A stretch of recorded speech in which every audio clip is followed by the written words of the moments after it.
আসসালামু আলাইকুম হ্যালো শিক্ষার্থীরা, তোমরা সবাই কেমন আছো? এরপর আলোচনা করব ক্লাস 3 বাংলা বই পৃষ্ঠা নম্বর 85।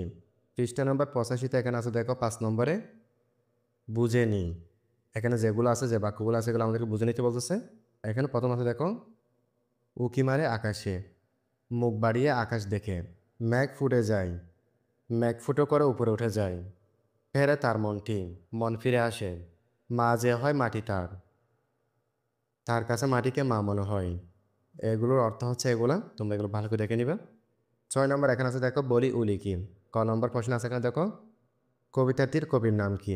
এর উত্তর হবে, কবিতাটির কবির নাম হলো রবীন্দ্রনাথ ঠাকুর। এরপর এখানে খ নম্বর আছে দেখো, তাল গাছের মনের সাক্ষী। এর উত্তর হবে, তাল গাছের মনে কালো, মেঘ ফুঁড়ে উড়ে যাওয়ার স্বাদ। গ নম্বর আছে এখানে দেখো, তাল গাছ কিভাবে দাঁড়িয়ে আছে। এর উত্তর হবে, তাল গাছ এক পায়ে দাঁড়িয়ে আছে। ঘ নম্বর আছে, বাতাস হলে তাল গাছের পাতা কেমন করে কাঁপে।